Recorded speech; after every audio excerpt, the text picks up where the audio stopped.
नमस्कार की TV news में आपका स्वागत है। मैं हूं स्तुति और आइए एक नजर डालते हैं शहर की प्रमुख सुर्खियों पर।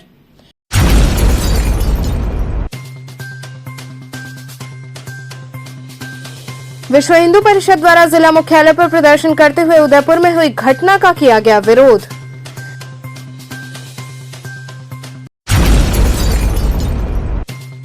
अत्यधिक स्नान से बीमार भगवान जगन्नाथ, बलभद्र और देवी सुभद्रा का एकांतवास हुआ समाप्त। प्रभु ने भक्तों को दिया दर्शन।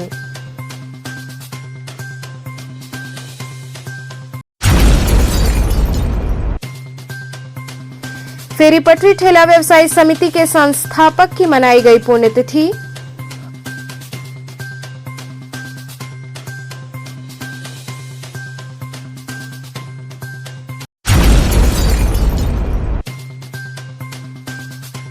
और प्लास्टिक प्रयोग बंद करने के उद्देश्य से नगर निगम कर्मियों ने चलाया जागरूकता अभियान। और अब खबरें विस्तार से। विश्व हिंदू परिषद द्वारा जिला मुख्यालय पर प्रदर्शन करते हुए उदयपुर में हुई घटना का जोरदार विरोध किया गया। विश्व हिंदू परिषद बजरंग दल के कार्यकर्ताओं ने जिला मुख्यालय पर जोरदार प्रदर्शन किया। ये प्रदर्शन उदयपुर में हुई घटना के विरोध में हुआ, जिसमें कार्यकर्ताओं ने कन्हैयालाल के हत्यारों को फांसी दिलाए जाने की मांग की। इस दौरान कार्यकर्ताओं ने राजस्थान सरकार के खिलाफ जमकर नारेबाजी भी की। वहीं प्रदर्शन के बाद जिला मुख्यालय से लेकर कमिश्नरी सभागार तक कार्यकर्ताओं ने जुलूस निकाला। हम चुप बैठने वाले नहीं हैं। हमारी देवी देवताएं वो भी सिखाए हैं धर्म के लिए, पापियों के लिए काली माता हमारी खून भी पीती है।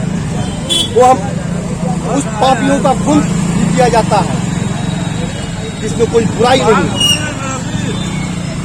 हमारी दुर्गा जी शेर पर सवार होकर के वध करने निकलती है, लेकिन मैं संयमित हूं। लोकतंत्र है, संविधान है,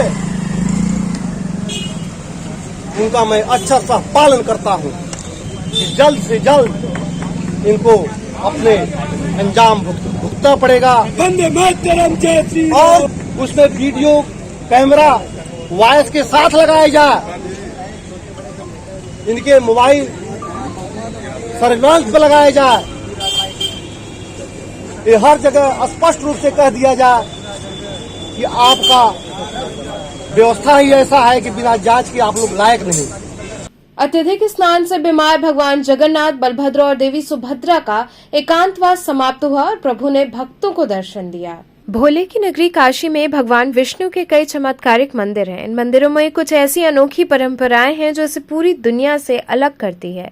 काशी के केदारखंड के 80 मोहल्ले में विष्णु के अवतार भगवान जगन्नाथ का प्राचीन मंदिर है। खास बात यह है कि साल में 15 दिन भगवान जगन्नाथ को काढ़े का भोग लगाया जाता है और फिर इसी काढ़े को भक्तों में प्रसाद स्वरूप वितरित किया जाता है।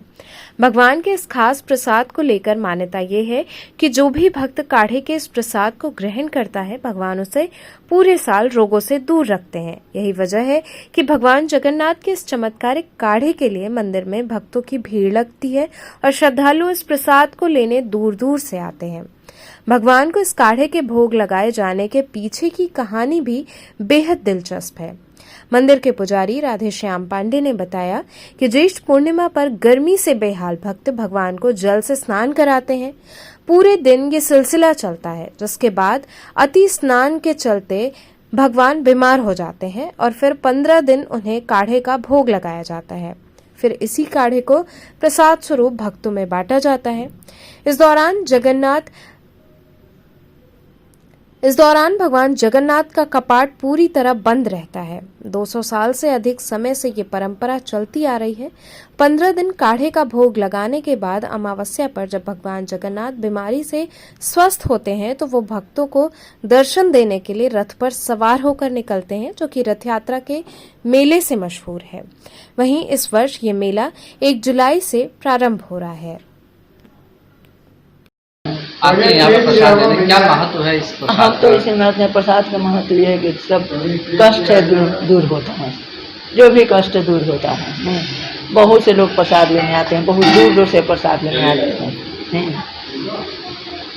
आइए प्रसाद लेने, बाबा के दर्शन तो नहीं हुए लेकिन ये प्रसाद ये क्या सुनिए आप लोग? हाँ, प्रसाद लेके जाते हैं और उनको आते हैं, उनसे माफ़ी मांगते हैं और प्रसाद लेके जाते हैं। उनके प्रसाद से सभी रोग बलाएं दूर हो जाते हैं। प्रसाद में उनके बहुत शक्ति है बाबा का, इसीलिए सब लोग आते हैं।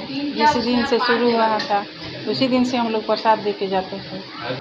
भगवान जेठ पूर्णिमा को भक्तों द्वारा स्नान करने से अस्वस्थ हो जाते हैं। अस्वस्थ होने पर भगवान एकांतवास में 14 दिन निवास करते हैं और उनको काढ़े का भोग लगाया जाता है, जिसमें काली मिर्च, लौंग, छोटी इलायची, बड़ी इलायची, जायफल, कच्ची चीनी, गुलाब जल, तुलसी का पत्ते का भोग लगाकर भगवान के प्रसाद भक्तों को बांटा जाता है। इसकी मान्यता यह है कि भगवान का प्रसाद जो ग्रहण करेगा उसे साल भर तक किसी प्रकार की बीमारियों से मुक्ति मिलेगी। कितनी पुरानी परंपरा है? ये जब से जगन्नाथ मंदिर स्थापित हुआ है, जब से परंपरा चल रही तभी से चल रही है। फेरी पटरी ठेला व्यवसायी समिति के संस्थापक की पुण्यतिथि मनाई गई।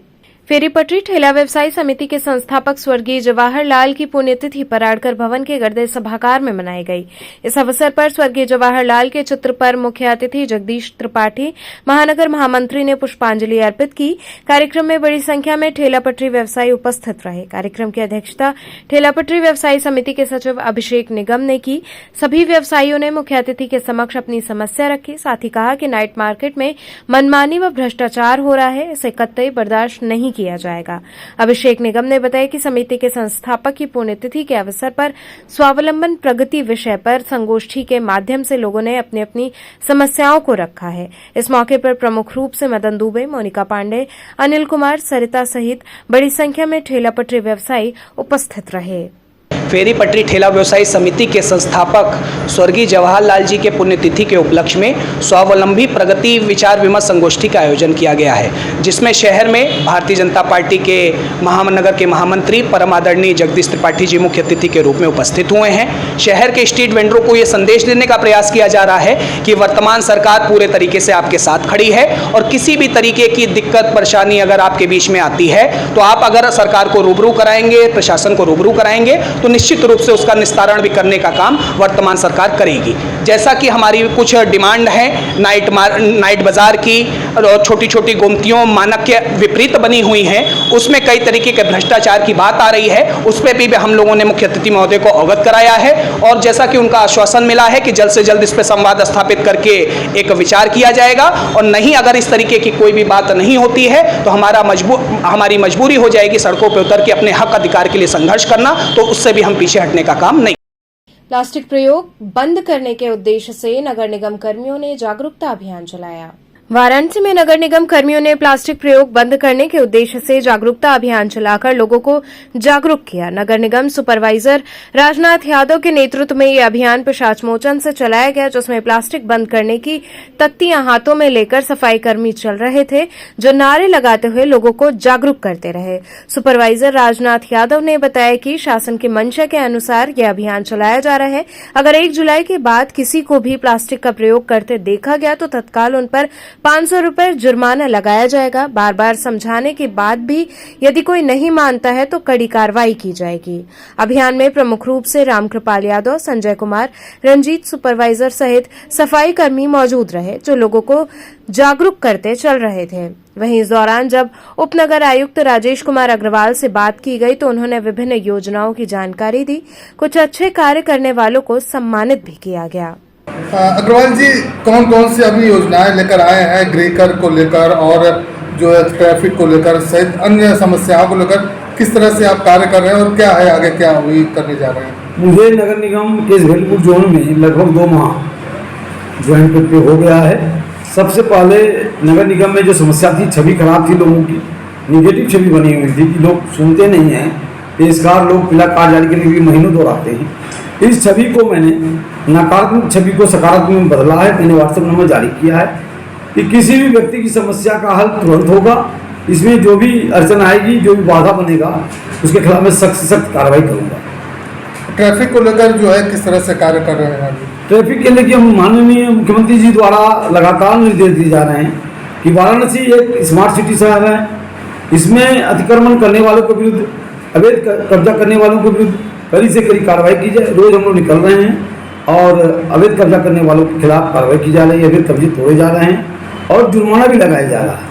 गृहकर को लेकर जो है किस तरह से वसूली चल रही है? पिछली बार कितना हुआ था, अभी कितना हुआ जब से आप कार्यभार ग्रहण किए हैं? जोनल ऑफिस का, जोनल अधिकारी का मुख्य उद्देश्य गृहकर वसूली नगर निगम की है, नगर निगम का है।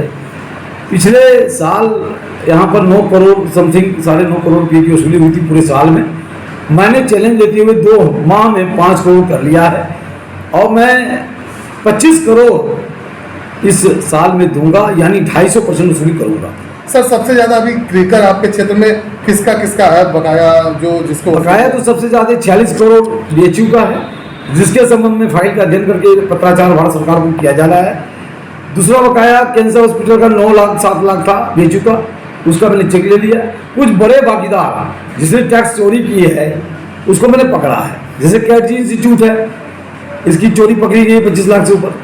ब्रॉडवे का है 20 लाख से ऊपर है। उसी तरह से डायमंड का है। उसी तरह से हमने अभी हरियंत हॉस्पिटल को नापा है, 10 गुना चोरी पकड़ी गई है, उनको मैंने नोटिस दिया, बिल दिया। बड़े बड़े होटलों को मैं नाप रहा हूँ और नगराज साहब ने एक टीम भी गठित की है, सेक्टर टीम, उन्होंने भी 500 भवनों को नापा है। हमारे राजस्व की वृद्धि अप्रत्याशित होगी। सर, किस तरह से इन लोगों से वसूली की जाएगी? अगर गृहकर नहीं जमा होगा तो आगे कार्रवाई क्या करेंगे? उसके लिए उत्तर प्रदेश नगर निगम अधिनियम की धारा बनी हुई है 504 से 6 तक, कुर्की जब्ती वारंट डिमांड नोटिस हम जारी करते हैं। तो आज क्या कर रहे हैं आप लोग? हम लोग जन जागरण कर रहे हैं। प्लास्टिक के सरकार के आदेशानुसार कि प्लास्टिक का प्रयोग 1 जुलाई से बंद हो रहा है, उसी का हम लोग प्रचार प्रसार कर रहे हैं। अगर नहीं मानते हैं तो नगर निगम उसके लिए हम लोग का आदेश है कि 500 रुपया से कम 500 से लेकर 5000 तक ज़्यादा से ज़्यादा जुर्माना करना है। बेनियाबाग फुटबॉल ग्राउंड में चल रहे समर कैंप का समापन हुआ। बेनियाबाग फुटबॉल ग्राउंड में पिछले 1 माह से चल रहे समर कैंप का समापन किया गया। समापन समारोह में फुटबॉल खिलाड़ियों को जिन्होंने समर कैंप में भाग लिया था उन्हें सर्टिफिकेट प्रदान कर प्रोत्साहित किया गया। साथ ही बेहतरीन प्रदर्शन करने वाले खिलाड़ियों को मेडल प्रदान किया गया।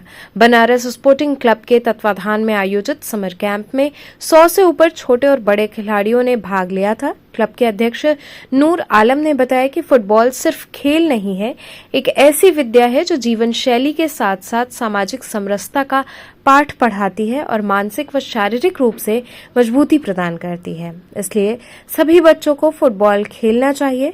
इस मौके पर विनोद कन्नौजे, अंतर्राष्ट्रीय फुटबॉलर RK जोशी, मनोज मांझी, जावेद अख्तर, बाबू खान इत्यादि लोग उपस्थित रहे। और यहाँ के बच्चों का आज यहाँ पे समर कैंप लगा हुआ था, उसके अंदर सारे बच्चे को बुलाया गया और हम लोग चाहते हैं कि ज़्यादा से ज़्यादा बच्चे आके बेनिया में खेलें। और हम लोग के साथ जो जास्ती किया गया उसकी भी हम लोग मांग करते हैं कि ऐसा ना करें। यहाँ बहुत सारे गरीब लड़के हैं, बहुत सारे गरीब दुकान बंद कर करके यहाँ फुटबॉल खेलने के लिए आते हैं और इसमें इस तरीके की अगर हम लोग के साथ करेंगे, हम चाहते हैं अपने योगी जी से कि योगी जी थोड़ा गरीबों के ऊपर भी देखिए और बेनियाबाग को भी देखिए, इसलिए कि यहाँ से अंतर्राष्ट्रीय खिलाड़ी, कई खिलाड़ी ऐसा पैदा हुए जो कि इंडिया खेले हुए हैं और बनारस का नाम किने। और सामने हमारे बिस्मिल्लाह खां सनाई वादक राष्ट्रपति पुरस्कार का घर है, वो भी बेनियाबाग से बड़ी मोहब्बत करते थे। हम लोग सोचा था कि बेनियाबाग हम लोग को मिलेगी, लेकिन नहीं मिली। हॉस्टल में जाके लड़के खेल रहे हैं, इतना रुपया दिया जा रहा है, इतना पैसा खर्चा किया जा रहा है, यहाँ के लिए क्या किया जा रहा है? यहाँ के लिए खाली बेवकूफ़ बनाया गया और हम लोग के साथ जो है बहुत बड़ा धोखा किया गया, जो कि नक्शे में भी ग्राउंड का फ़ोटो दिया गया। यहाँ के बनास स्पोर्टिंग के लोग को आश्वासन दिया गया कि हम आपको पूरी ग्राउंड देंगे, कोई ग्राउंड नहीं दी। यहाँ छोटे छोटे बच्चे सब गरीब हैं, इनकी आय क्लब अगर कहीं लगेगी तो बहुत अत्याचार हो जाएगा हिंदुस्तान में। नहीं दिया गया, किसके द्वारा नहीं मिला? नहीं मिला, हम लोग के साथ धोखा कर दिए। किसके द्वारा नहीं मिला? डायरेक्टर यहाँ के बोले कि ग्राउंड देंगे, स्मार्ट सिटी डायरेक्टर बोले कि आप लोग को ग्राउंड देंगे, हम लोग उसी भरोसे में थे। हम लोग योगी जी से हाथ जोड़ से कहते हैं कि गरीबों की सुने। हम लोग गरीब फुटबॉलर हैं और यहाँ से कई अंतर्राष्ट्रीय खिलाड़ी जीत के गए हुए हैं और इंडिया में खेले हुए हैं। अब बिस्मिल्लाह खां साहब का घर भी बगल में है हम लोग अगर आज वो जिंदा रहते तो हम लोग से ग्राउंड नहीं जाती। तो आज बिनियामा ग्राउंड में बच्चों को किस तरीके से सम्मानित किया गया? और बच्चों को यहाँ समर कैंप लगा हुआ था, 2 महीने से चल रहा था। उसी में बच्चों को जो है बनासपुटिंग के जो सर्वसरा है पूरा काम देखते हैं नूर आलम भाई, उन्होंने सब बच्चे आके रो रहे थे कि हम लोग फुटबॉल कहाँ खेलें, तो नूर आलम भाई ने मानवता के नाते सब बच्चों के फादर को बुलाया, हम लोग को भी बुलाया, अब बुला के इकट्ठा किया। 2 महीने से लड़के यहाँ खेल रहे थे, उसी सिलसिले में आज इन लोग को सर्टिफिकेट दिया गया है। बिल्कुल। तो इस यहाँ रुकेंगे एक छोटे से ब्रेक के लिए, आप बने रहिए KTV के साथ।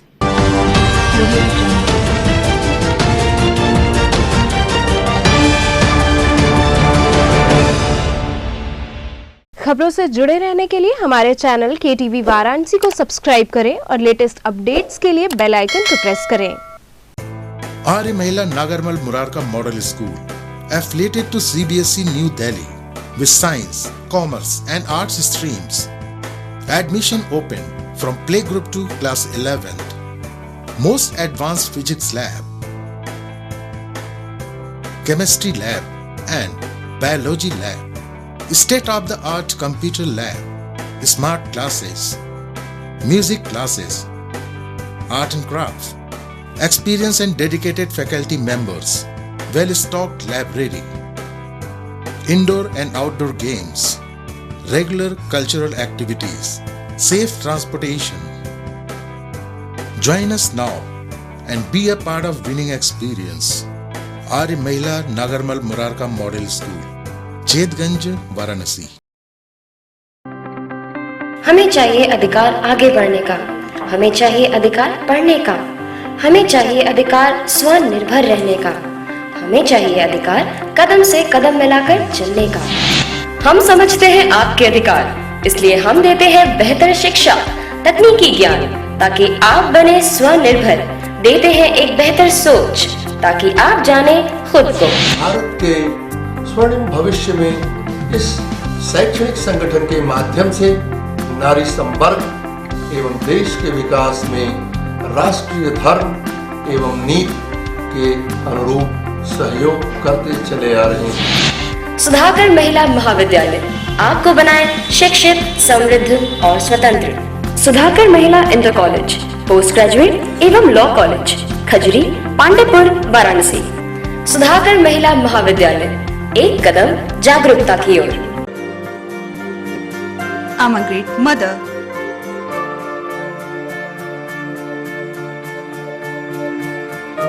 I'm living a life with purpose. Because I'm providing the best education to my child. And that's the Swami Harsevanand Public School.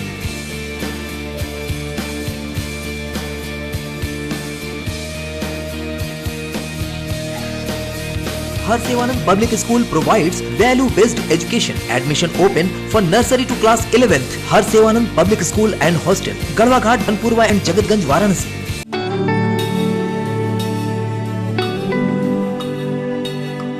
आचार्य सीताराम चतुर्वेदी महिला महाविद्यालय एफिलिएटेड टू महात्मा गांधी काशी विद्यापीठ सभी विषयों के साथ BSc एवं BCom, well equipped physics lab, modern chemistry lab, latest zoology lab and modern botany lab with dark room experiments, best and senior faculty members जो बच्चों को सिर्फ पढ़ाते ही नहीं बल्कि उनका मार्गदर्शन भी करते हैं। Many extra curriculars, bus facility available for all region of Varanasi and other regions. Best hostel facility for students. For more detail, contact Acharya Sitaram Chaturvedi, Mahila Mahavidyalay, Padao Ramnagar Road, Domri, Ramnagar, Varanasi. Forms available है city office, बाल विद्यालय, senior secondary school, Prahlad घाट, Varanasi.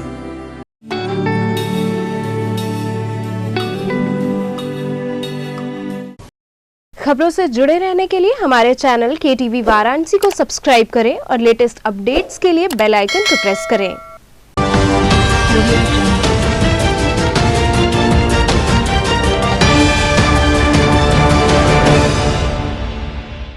Break के बाद आपका स्वागत है। मऊ के विश्व हिंदू परिषद द्वारा निकाले जा रहे विरोध जुलूस को प्रशासन ने रोकते हुए उनसे ज्ञापन लिया।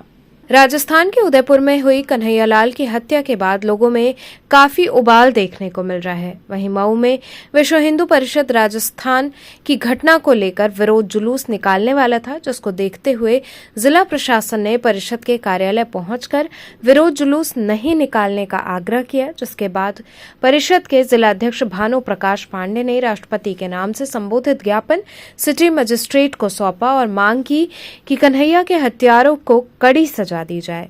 वहीं विश्व हिंदू परिषद के जिलाध्यक्ष भानु प्रकाश पांडे ने बताया कि राजस्थान के उदयपुर में जो कन्हैयालाल की गला रेतकर निर्मम हत्या को जिहादी तत्वों ने किया है, उसके विरोध में विश्व हिंदू परिषद एवं बजरंग दल अपना आक्रोश व्यक्त कर रहा है। वहीं राष्ट्रपति के नाम से संबोधित ज्ञापन सिटी मजिस्ट्रेट को सौंपा गया है और मांग की गई है कि आरोपितों को कठोर से कठोर सजा दी जाए, जिससे कोई भी इस प्रकार की घटना करने से भी डरे। ये राष्ट्रपति महामहिम महोदय को संबोधित पत्र है, जिसमें विश्व हिंदू परिषद द्वारा ज्ञापन दिया गया है कुछ धार्मिक विषयों पे, और जिसको माननीय महामहिम महोदय को ये ज्ञापन प्रेषित कर दिया जाएगा। मामला सर्वविदित है कि जो उदयपुर की घटना हुई है, कन्हैया तेली को निर्मम तरीके से उनका गला रेत करके कुछ जिहादी तत्वों ने उनकी हत्या की है, उसके विरोध में विश्व हिंदू परिषद बजरंग दल अपना रोष व्यक्त करता है और राष्ट्रपति के नाम से हमने संबोधित करते हुए एक पत्रक दिया है, जिसमें हमने मांग की है कि उनको उन्हीं की भाषा में सजा दी जाए और बहुत जल्द से जल्द सजा दी जाए, क्योंकि यह मैसेज देना बहुत ज़रूरी है समाज में कि हम शांतिप्रिय लोग हैं, लेकिन जब हम अशांत होते हैं तो स्थितियाँ बिगड़ सकती हैं। इसलिए हम यह मांग करते हैं कि जल्द से जल्द उनको सजा दे करके समाज में शांति स्थापित करने की कोशिश की जाए।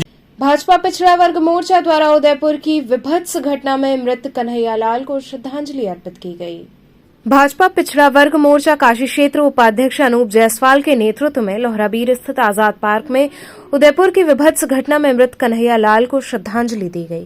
कार्यक्रम में सर्वप्रथम कन्हैयालाल के चित्र पर माल्यार्पण पुष्पांजलि अर्पित कर 2 मिनट का मौन धारण करते हुए श्रद्धांजलि दी गई। सभा को संबोधित करते हुए वक्ताओं ने कहा कि अपराधियों पर सरकार अविलंब कार्रवाई करते हुए फांसी की सजा दे तथा कन्हैयालाल के परिवार को 1 करोड़ की आर्थिक सहायता व पत्नी को सरकारी नौकरी दी जाए। इस कार्यक्रम में मुख्य वक्ता डॉक्टर सोहन लाल आर्य थे। कार्यक्रम में मुख्य रूप से दिनेश कालरा, मदन दुबे, सतीश वर्मा, विनय जायसवाल, शंकर साहू आदि लोग उपस्थित रहे।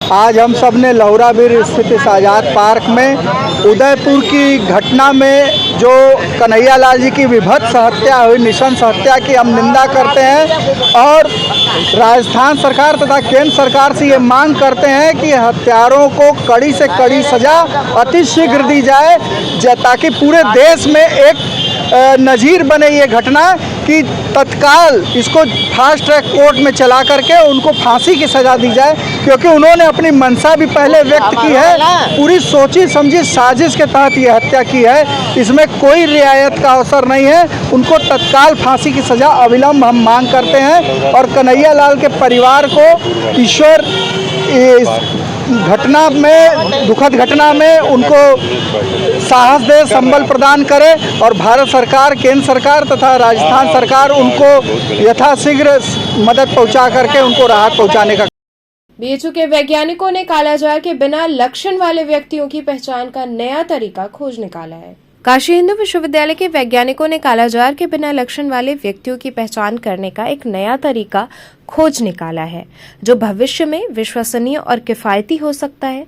इस अध्ययन का नेतृत्व senior research fellow Siddharth Shankar Singh ने प्रोफेसर श्याम सुंदर, विशिष्ट प्रोफेसर मेडिसिन विभाग, चिकित्सा विज्ञान संस्थान और doctor Rajiv Kumar, CEMS IMS BHU के मार्गदर्शन में उनकी टीम ने किया। इस शोध दल ने कालाजार प्रभाव के क्षेत्र में रहने वाले व्यक्तियों के 3 समूहों से एकत्र किए गए रक्त के नमूनों पर ट्रांसक्रिप्टोमिक अध्ययन किया और एम्फ्यूरेगुलिन नामक एक बायोमार्कर की पहचान की, जो ऐसे व्यक्तियों की पहचान में मदद करेगा जिसमें कालाजार की केवल इन्फेक्शन है, वो बीमार नहीं है। ऐसे व्यक्तियों की पहचान कर उन पर नजर रखकर उन्हें कालाजार से बचाया जा सकेगा। ये शोध कार्य प्रतिष्ठित शोध पत्रिका क्लिनिकल एंड ट्रांसलेशन इम्यूनोलॉजी के नवीनतम अंक में प्रकाशित हुआ है। पिछले 3 दशकों से कालाजार अनुसंधान के क्षेत्र में कार्यरत देश के अग्रणी वैज्ञानिक प्रोफेसर श्याम सुंदर ने कहा कि कालाजार उन्मूलन के लक्ष्य की प्राप्ति की दिशा में इस शोध कार्य को आगे बढ़ाया जा रहा है और ये खोज उसी दिशा में एक बड़ा कदम है। वहीं डॉक्टर श्याम सुंदर की टीम में कार्य कर रहे डॉक्टर अभिषेक ने बताया कि जिन भी सामान्य लोगों जिनमें एम्फ्यूरेगुलिन बायोमार्कर की मात्रा बढ़ी हुई है वो आगे जाकर कालाजार के मरीज हो सकते हैं, तो ऐसे लोगों की पहचान कर हम कालाजार को बढ़ाने से रोक सकते हैं।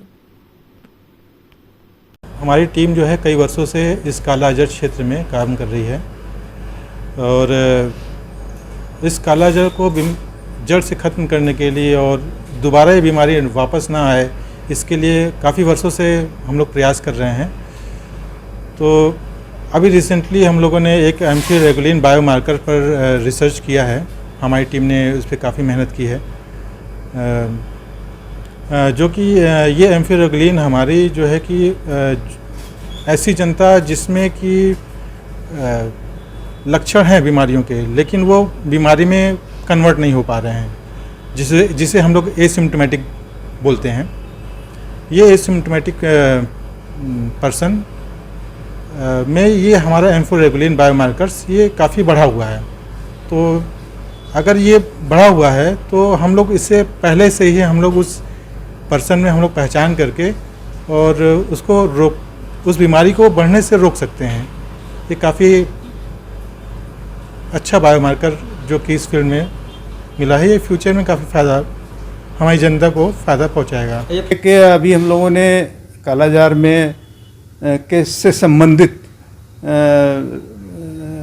एक प्रोटीन का लेवल देखा है, जो कि जिनको कालाजार इन्फेक्शन होता है, बीमारी नहीं होती, उनमें ये बढ़ा हुआ होता है।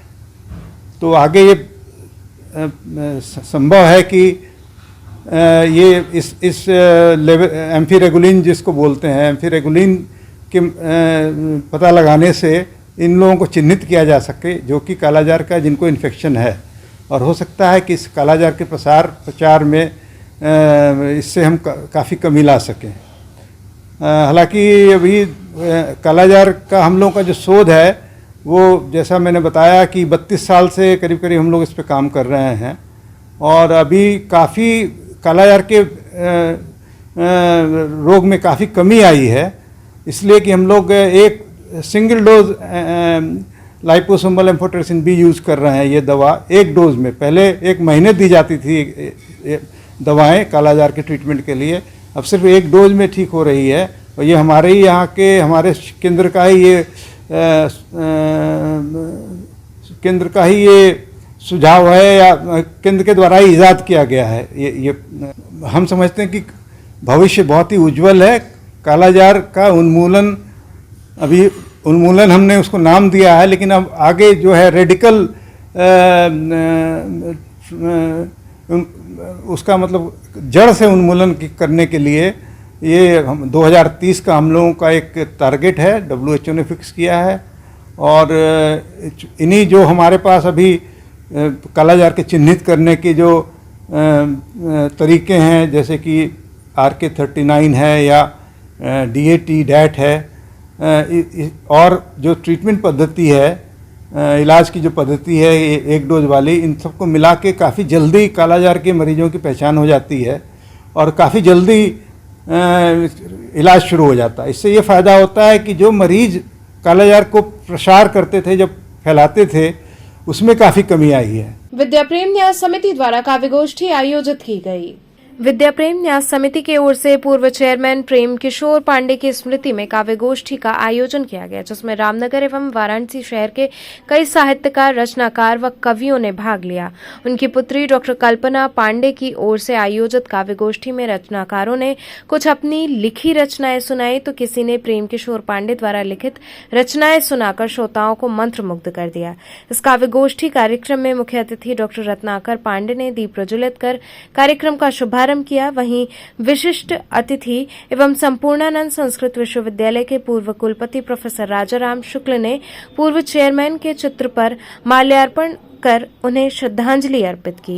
इस अवसर पर विद्या प्रेम समिति की अध्यक्षा डॉक्टर कल्पना पांडे ने उपस्थित अतिथियों को स्मृति चिन्ह, प्रशस्ति पत्र तथा अंगवस्त्रम प्रदान कर सम्मानित किया। कार्यक्रम की अध्यक्षता डॉक्टर मुक्ता ने की। इस अवसर पर डॉक्टर कल्पना पांडे द्वारा लिखित अनावरण नामक पुस्तक का विमोचन भी हुआ। काव्य गोष्ठी में प्रमुख रूप से एडवोकेट त्रिलोकी प्रसाद, पंडित विजय मिश्र, राजेश्वर लाल श्रीवास्तव इत्यादि लोग शामिल रहे।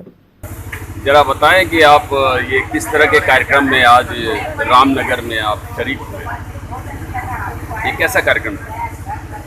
साहित्यिक, सामाजिक और राजनीतिक जीवन में उदात्त व्यक्तित्व के धनी पंडित प्रेमकिशोर पांडे जी की स्मृति में, उनके सम्मान में प्रतिवर्ष विगत वर्ष से आयोजित किया जा रहा है और मेरा यह सौभाग्य के साथ रहने का, कार्य करने का, साहित्यिक यात्रा करने का अवसर मिला।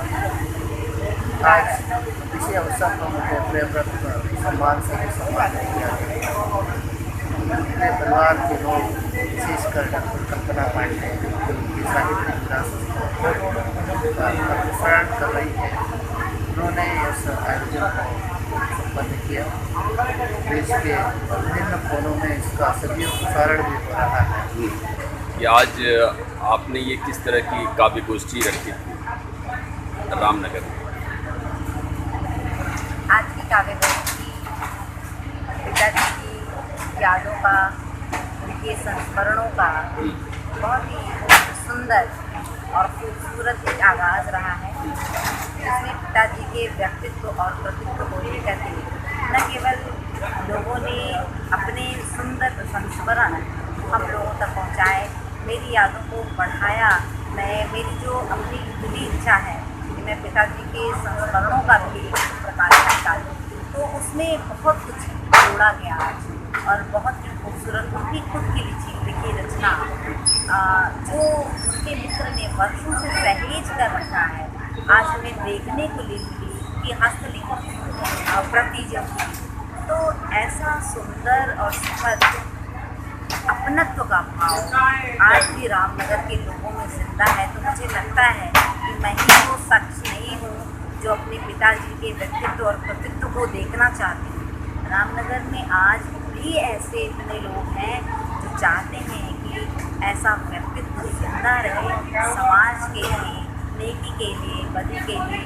तो ये मेरा आज का जो आयोजन था, बहुत ही सुंदर शाम में ईश्वर की भी देखी कृपा, भयानक बारिश, आंधी, तूफान, कल कैसा जलजला था और आज ईश्वर की कृपा बरसी है और सब कुछ एक सुखद वाला खुशनुमा माहौल में बहुत ही सुंदरता से संपन्न हुआ, जिसके आगे तो आप देखिए। एनिमल वेलफेयर ऑर्गेनाइजेशन संस्था ने पकड़े गए ऊँटों की सुरक्षा की मांग की। एनिमल वेलफेयर ऑर्गेनाइजेशन नामक संस्था ने रामनगर बाईपास पर पकड़े गए ऊँटों की सुरक्षा के लिए ठोस कदम उठाने की मांग की। आपको बता दें कि बीते 2 दिनों पहले रामनगर थाना प्रभारी अश्विनी पांडे द्वारा हाईवे पर तस्करी कर बंगाल जा रहे 16 ऊँटों को पकड़ा था, जो एक महिला की शिकायत पर मुकदमा दायर करके उन तस्करों को जेल भेजा जा चुका है। लेकिन अब पकड़े गए उन 16 ऊँटों को, जिन्हें सड़क के किनारे एक अहाते में बांध दिया गया है, उनके समक्ष खाने पीने तथा उचित देखभाल करने की समस्या हो गई है। ऐसे में एनिमल वेलफेयर ऑर्गेनाइजेशन नामक संस्था ने उनकी देखभाल और चारा उपलब्ध कराने की मांग की है। तो चलते चलते पुनः एक नजर डालते हैं शहर की प्रमुख सुर्खियों पर।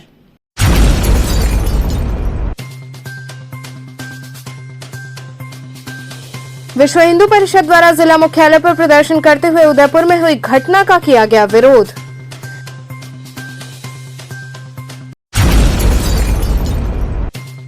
अत्यधिक स्नान से बीमार भगवान जगन्नाथ, बलभद्र और देवी सुभद्रा का एकांतवास हुआ समाप्त। प्रभु ने भक्तों को दिया दर्शन।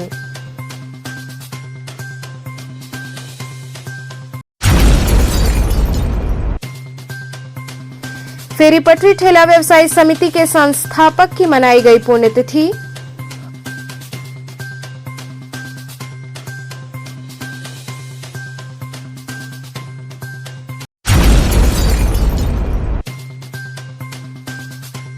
और प्लास्टिक प्रयोग बंद करने के उद्देश्य से नगर निगम कर्मियों ने चलाया जागरूकता अभियान।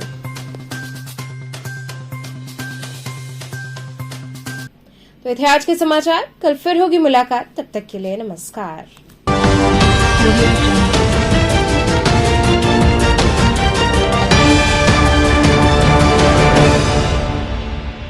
खबरों से जुड़े रहने के लिए हमारे चैनल KTV वाराणसी को सब्सक्राइब करें और लेटेस्ट अपडेट्स के लिए बेल आइकन को प्रेस करें।